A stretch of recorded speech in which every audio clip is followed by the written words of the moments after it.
Guys. Eto, basahin natin ha.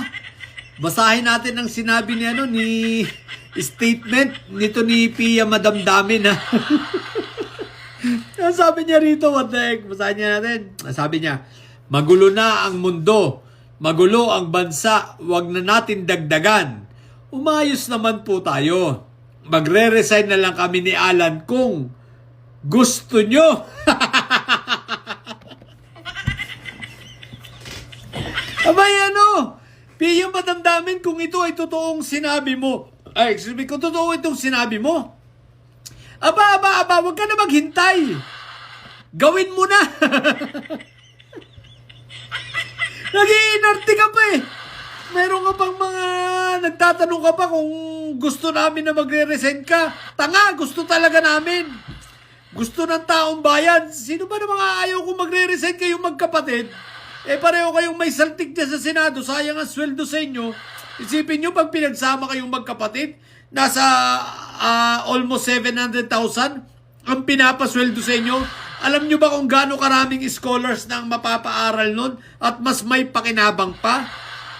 Diba? Kaya kung talagang tunay ang sinabi mo, gawin mo na. Huwag ka na magpatumpik-tumpik pang hinayupa ka. Nag-iinarte ka pa ha? May tanong ka pa ha? May nalalaman ka pang kung ano sabi niya? Magre-resign na lang kami ni Alan kung gusto nyo. Tanga, talagang gusto namin. Tinatanong mo pa ha? Kumbaga, sasabihin mo pa kung gusto nyo. Obvious naman na ang gusto ng taong bayan. Mawala kayong magkapatid dahil nga may salte kayo. Pareho kayong may sayad. Pareho kayong siraulo. Diba? Kaya huwag ka na magpatumpik-tumpik pa. Pia Madamdamin. Isama mo na yung kapatid mong si Auntie Petra. Pareho kayong may saltik sa ulo. Lumayas na kayo dyan. Diba? Wala kayong pakinabang sa Senado. Mga hinayupa kayo, diba? Parehas kayo. Kaya huwag ka na magtatanong pa. Gawin nyo na lang. Tsaka isa pa, Pia Madamdamin, huwag nyo pinapakitang takot na takot kayong hinayupa kayo. Huwag niyong pinapakitang masyado kayong guilty, di ba ka? Guilty kayo sa inyong mga pinaggagawa eh. Guilty kayo sa di ba? Isipin mo yung kapatid mo, hindi naman pala kasama sa listahan gumangawa. Pati ikaw, di ba ka? Bigla kang naging defensive. Bakit? Takot kayo kay Atty. Matibag? Takot sa kaso-kaso? Guys, sa totoo lang, itong magkapatid na ito, takot talaga ito, lalo si Auntie Petra. Bakit? Talagang tutuluyan sila. Di ba? Tutuluyan sila ni Director Matibag, diretso sa ombudsman yan. Di ba pinasagot na nga itong pinasagot na nga si Auntie Petra sa isang kaso niya doon sa obstruction of justice. So, inihain nyo ng Tindig Pilipinas, ha? So, tuloy-tuloy na yan. Ngayon, bubuhayin pa ang kasong ito, di ba?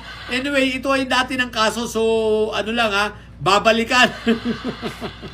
Kasi nga mukhang hindi gumalaw. So ngayon, titingnan ulit, sisilipin. Kaya ito, taranta na itong magkapatid na ito siraulo kasi, di ba? Isipin mo, hindi naman pala kasama sa listahan yan. Biglang umalma, biglang umimik. Ayan, maganda ng tingnan na nga naman. Tingnan natin sa Lunes kung ano ang gagawin tantrums itong magkapatid na ito, ha? Abangan natin, ha? So, yun lang. Takot na hinayupa ka. Pia Madamdamin, huwag ka na magdalawang isip pa. Simulan mo na, ha? Kung lalayas kayo, lumayas na kayo, mga hinayupa kayo, sayang ang pasweldo sa inyo. Di ba? So, yun lang. Sa mga bobo didilis at may sayad dyan na nyo. Ang tatay nyo ay preso, ang BP nyo ay bobo. Manatili kayo mga bobo at may sayad sapagkat ang may sayad ay laging... Bye!